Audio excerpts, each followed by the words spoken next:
السلام علیکم ورحمۃ اللہ وبرکاتہ۔ شمسی رحمی کی اس ویڈیو میں ہم آپ کا خیر مقدم کرتے ہیں۔ آئیے شروع کرتے ہیں آج کی احادیث کا سلسلہ جو ہم نے شروع کیا ہے، اس کی قسط نمبر 6 ہے۔ آج کی پہلی حدیث ہے ایاکم والتعریہ، مشکات شریف کی روایت ہے۔ ترجمہ: ننگا ہونے سے بچو، یعنی اللہ تبارک و تعالیٰ نے انسان کو جتنا پردہ کرنے کا حکم دیا ہے، باحیا رہنے کا پابند کیا ہے، تو انسان کو ننگا نہیں ہونا چاہیے، اس سے بے حیائی پھیلتی ہے۔ اگلی حدیث ہے ایاک والظن، ترمذی شریف کی روایت ہے۔ اس کا ترجمہ ہے بدگمانی سے بچو۔ انسان کو ہمیشہ ایک دوسرے کے خلاف بدگمانی نہیں کرنی چاہیے، خواہ مخواہ کی باتوں پر، جب تک کہ سچائی سے واقف نہ ہو۔ اگلی حدیث ہے المنتعل راکب، اس کا ترجمہ ہے جوتا پہنا ہوا سوار ہوتا ہے، یعنی انسان جب جوتا لگا کر چلتا ہے تو گویا وہ سوار ہوتا ہے، جیسے کسی گھوڑے پر سوار ہو یا گاڑی پر سوار ہو، کیونکہ جوتا اس کو تکالیف سے بچاتا ہے۔ تو جو احکام سواری کے ہوتے ہیں جوتے پر بھی لاگو ہوں گے۔ اگلی حدیث ہے الزم بیتک، اپنے گھر رہنے کا اہتمام کر۔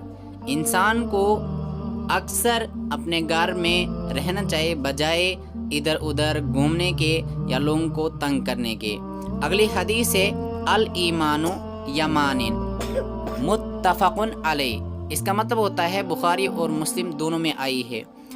یمن والوں کا ایمان جو تھا وہ بہت پکے ایمان والے تھے، اس لیے پیارے نبی صلی اللہ علیہ وسلم نے مثال دی تھی، ایمان تو یمن والوں کا ہے، یعنی جیسے یمن والے لوگ ایمان کے پابند ہے، ایمان ان کے اندر رچا بسا ہے، ایسے ہی ایمان ہونا چاہیے۔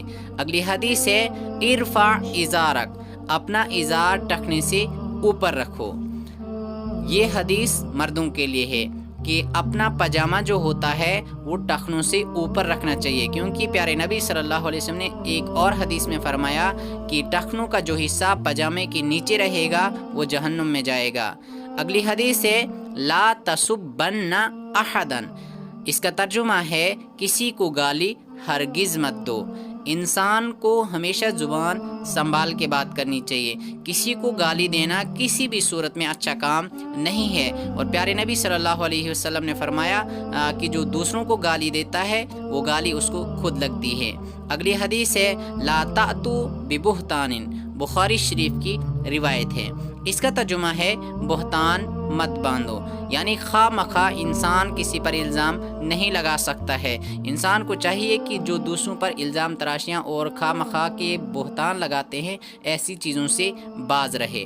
اگلی حدیث ہے اکرم العلماء، اس حدیث کا ترجمہ ہے کہ علماء دین کا احترام کرو۔ علماء دین انبیاء کے وارث ہوتے ہیں، علماء کی ذمہ داری دین کا کام کرنا، دین کو پھیلانا، تو علماء کا کام ہوتا ہے دین کا کام کرنا، اسی لیے ہمیں علماء کا احترام کرنا چاہیے، کیونکہ ہمارے بڑے ہوتے ہیں، دین کی ذمہ داریاں سنبھالتے ہیں، اور انبیاء کے وارث ہونے کی وجہ سے ہمیں بہت زیادہ احترام کرنے کی ضرورت ہے۔ جب ہم ان کا احترام کریں گے تبھی جا کر ہمارا دین ہمیں نفع پہنچائے گا۔ تو امید ہے ویڈیو آپ کو پسند آئی ہوگی، تو لائک اور شیئر ضرور کریں، اور ساتھ میں چینل کو سبسکرائب بھی